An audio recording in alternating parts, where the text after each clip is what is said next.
اسمارا اپنے آفس میں ڈیسک پر بیٹھی آج دن کی آخری ای میل ٹائپ کر رہی تھی۔ بے انتہا تھکی ہوئی ایک لمبا سانس بھرنے کے بعد اس کے ذہن میں یہ خیال آیا کہ مصروفیت کی وجہ سے آج وہ اپنا لنچ صحیح طریقے سے نہیں کر پائی۔ کیوں نہ آج وہ ایسا کرے کہ گھر جاتے وقت اپنے فیورٹ ریسٹورنٹ میں زنگر برگر، فرائز اور کوک کے ساتھ کھائے۔ اتنے تھکے ہوئے دن کے بعد خود کو ٹریٹ تو بنتی ہے اس کی۔ یہی سوچ لے کر وہ اپنے دفتر سے نکلی اور قریب ہی واقع 5 منٹ کی مسافت پر ریسٹورنٹ چلی گئی۔ جاتے ہی اس نے اپنا من پسند کھانا آرڈر کیا اور انتظار میں بیٹھ گئی۔ اتنے میں اس کی نظر سامنے کھیلتے 3 بچوں پر پڑی۔ تینوں لڑکے تھے، بڑا غالباً 10 سال کا، چھوٹا 8 اور اس سے چھوٹا 5 سال کا۔ جس کرسی پر وہ بیٹھی ہوئی تھی اس کے عین سامنے ان تینوں لڑکوں کا باپ بھی بیٹھا ہوا تھا، جس کے چہرے پر کوئی تاثر نہیں تھا۔ وہ بڑے غور سے مینیو کا جائزہ لے رہا تھا، ہر طرح کی مسرت سے عاری۔ اس باپ کا چہرہ اسمارا کے لیے بڑا حیران کن تھا۔ عام طور پر بچوں کو اس طرح کھلکھلا کے ہنستے کھیلتے دیکھتے ہوئے ماں باپ تو خوشی سے نہال ہو جاتے ہیں، لیکن اس باپ کے چہرے پر کوئی تاثر کیوں نہیں تھا؟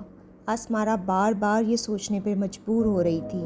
اتنے میں سب سے چھوٹا بیٹا والد کے پاس آیا اور آرام سے معصومیت سے کہنے لگا، پاپا میرے لیے میگی اور برگر آرڈر کر دیجیے گا۔ والد نے کوئی جواب نہ دیا اور بس مینیو کو گھورتا رہا۔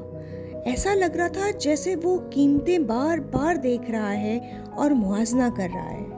اتنے میں اسمارا کا آرڈر آ گیا اور وہ اپنا برگر بڑے ہی مزے سے کھانے لگی۔ کھاتے کھاتے اسمارا نے جیسے ہی سر اٹھایا تو اس نے دیکھا کہ سامنے والی ٹیبل پہ وہ شخص اب موجود نہیں ہے، جبکہ اس کے بچے سامنے پلے ایریا میں کھیل رہے تھے۔ اسمارا کو بہت تشویش ہوئی۔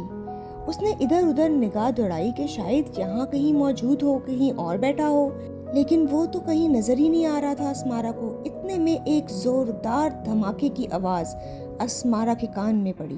جس ریسٹورنٹ میں وہ بیٹھی ہوئی تھی اس کے سارے کھڑکیاں دروازے شیشے کے تھے، وہ باہر دیکھ سکتی تھی۔ ایک دم وہ اپنی کرسی سے اٹھی اور اس نے غور کرنے کی کوشش کی کہ یہ آواز کیسی تھی۔ ریسٹورنٹ کے سامنے سڑک پر ایک ہجوم تھا اور لگتا تھا کہ کوئی ایکسیڈنٹ ہوا ہے۔ اسمارا کا دل تیزی سے دھڑکنے لگا تھا۔ اس نے جلدی سے بل ادا کیا اور پارکنگ میں پہنچی۔ تباہ شدہ گاڑی کے پاس سے گزرتے ہوئے اس نے سڑک پر ایک بے حرکت جسم کو پڑے دیکھا۔ وہاں ہجوم جمع تھا۔ کسی نے کہا وہ شخص گاڑی کے راستے میں سیدھا چل کر آیا تھا اور فوراً ہی ٹکرانے کے بعد مر گیا۔ اسمارا کی سانس رک سی گئی۔ اس نے تیزی سے لوگوں میں سے گزرتے ہوئے مردہ حالت میں پڑے ہوئے شخص کا چہرہ دیکھا۔ یہ تو وہی والد تھا جو کچھ دیر پہلے اس کے سامنے ریسٹورنٹ میں بیٹھا ہوا تھا۔ اسمارا کے دماغ میں ایک دھماکہ ہوا۔ وہ جلدی سے اپنی گاڑی کی طرف بڑھی اور بیٹھتے ہی سوچنے لگی، کیا چیز اسے اتنی افسردگی کی طرف لے گئی؟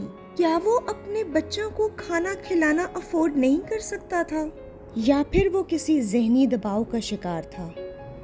اکثر لوگ دوسروں کی چھپی ہوئی مشکلات کو نہیں سمجھ پاتے۔ کبھی کبھار سب سے بڑی جنگیں انسان خاموشی سے لڑ رہا ہوتا ہے اور ارد گرد کے لوگوں کو اندازہ ہی نہیں ہوتا دیکھ کر کہ یہ شخص کس مشکل میں ہے۔ یہ سب سوچتے ہوئے اسمارا کے ذہن میں بار بار ان تینوں بچوں کی تصویریں گردش کر رہی تھیں۔